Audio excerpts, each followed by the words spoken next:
Mariners hitting coach Edgar Martinez joining us right now live on the Emerald Queen Casino Sportsbook Hotline. Coach, how's it going? Good. How you doing? Fantastic. We have so many questions for you, and we're so excited. Obviously, 2 series in, 2 series wins. I'm going to start, though, with what was your reaction when Dan Wilson called you up and said, hey, I need you as my hitting coach? I was shocked. I didn't know what to say. This is a joke, or? But no, it took me a while to process. But obviously, I was very excited about Dan, and I knew that he can do a very good job. But it was a surprise. I was out of town, and I wasn't expecting a call like that. So I'm excited for him. You know, you are a legend out here in the Northwest and in baseball in general, and you've seen just how the game has changed. Has the way you looked at a swing changed? Because I look at all sports, and you look at basketball, they shoot the ball from deep now. Golf swings are not all rigid with how they get to the impact point. Has the fundamental of the baseball swing changed a lot for you, or are there more similarities than differences than when you were playing? Yeah, I think the sabermetrics and some of the metrics that, analysts look into and make the players kind of change the way they swing. It's more uppercut, thinking about the launch angle, and a lot of the hitters tend to be more to the pull side, and in the past was pretty much using the whole field. But the rest, it's not a lot of changes. It's just a lot more mechanics driven than what it used to be. Now it's a lot emphasis on mechanics. Did those numbers, obviously analytics were not in the 90s what they are now, but was that something that when you were a hitter with the Mariners, you were approached a lot with those kinds of numbers? Or like when you were a hitter, how did you guys train? We didn't look into those numbers. We only look into average walks, moving runners, and run scores. Other than that, it wasn't. We didn't think about any other numbers. I think today it's very different in that sense. When I played, it was a lot simpler. It was easier for us because we didn't have to worry about any of those numbers that everybody's giving so much emphasis. It was very simple in the past. Coach, I played football a long time ago, and till this day, I will watch teams and I'm coaching them up in my mind. I'm like, all right, this is what I would do here. If I were coach, this is what I would do. Did you still have that in you? Were you watching this Mariners team kind of without even knowing, like putting yourself in these situations and saying, well, if I were in the dugout, this is what I would do. And if you did have those thoughts, what were they? What's the first thing you did when you did get the job?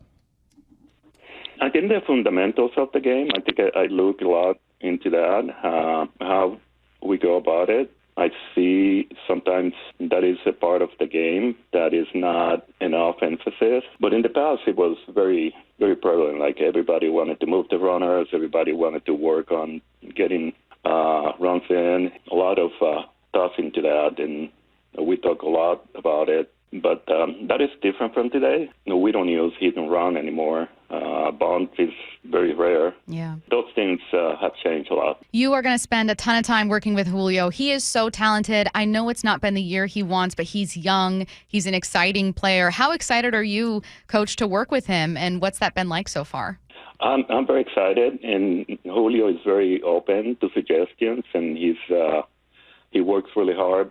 I'm excited. I think he's, this year, the beginning hasn't been what he's used to and what he's capable of. I feel very confident that this last month he's going to have a very good month, and he can feel good about it for next year. And he's working really hard so he can finish strong and help the team. Personal question for you. What was it like telling your family, hey, I'm back in the game? Because I know when I make a career move, I got to sit the family down, family meeting, like, look, Dad's going to be gone for a while. What was that process like? It was easy. I think my wife was like ready for me to get out the house. So. She said, your bags are packed. I got you. Yes. So, yeah, it didn't take too long. You mentioned that Dan called you and you were so surprised. It sounds like, though, you were really eager and excited to join. What do you like most about not just knowing Dan, but Dan as a coach, Dan as a person? Like, what can you tell us, knowing him so much better than we do, about Dan? Well, he's very consistent. He's studied the game, and he's had such a great personality for this job. He already knows most of the players. He worked with them, throughout spring training and in the past, and all the young players, he knows them very easy, and he's very consistent. He's very mild mannered, very stable. He's always been a leader. With our team, when we played together, he was a leader, and he has all the qualities. So yeah. I'm looking forward to see where he takes the team and the organization. To me, he's just a perfect guy for this. What is something about your game that you feel like everybody on this roster can duplicate? I mean, it's your career. I don't think it was going to duplicate your career, but if you had to pick something out of something that you took pride in, what do you think you can hand off to these younger players? I think it's that hopefully just kind of to buy in on trying to use the whole field and not be one-dimensional to the pull side, work really hard in situational hitting, and, try to be the best version of yourself and know who you are. And I think that helped me in the past. I didn't try to hit home runs. They just happen. And I think hopefully they can buy into that. Edgar, every single listener is texting in and so excited for you to be here. I grew up watching you, and in my memories, you're one of the best players ever. But I'm sure your recollection of your career is a little bit different. So what to you is something that you actually struggled with? It could have been confidence. It could have been a moment. It could have been a year that ultimately made you become a better hitter and now coach.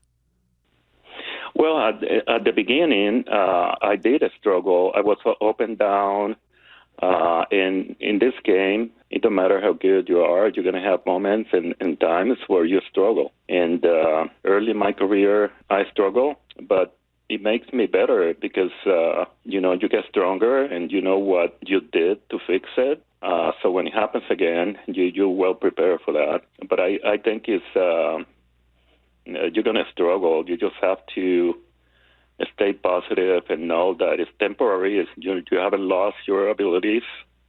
It's just the time that you're going to learn from and be well prepared for next time. So I think it's every player early in their career, they go through that and they learn from it. The reputation of the Mariners as far as just culture with this group has been just a real positive group. With all the change that's been going on, I think some people question maybe the culture's changed and is not real positive in that clubhouse.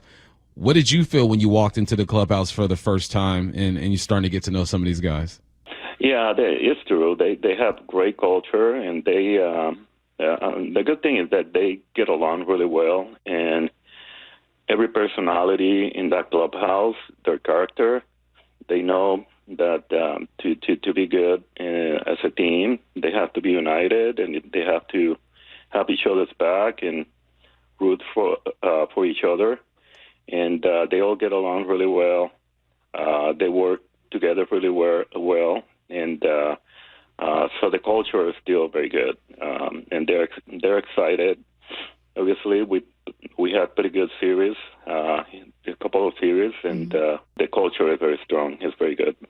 Coach, as you've mentioned, 2 really good series so far, 2 series wins at home. You guys hitting the road for the first time as a group. Enjoy that LA sun. Good luck in this one, and we appreciate your time. Thank you so much. Thanks, Coach.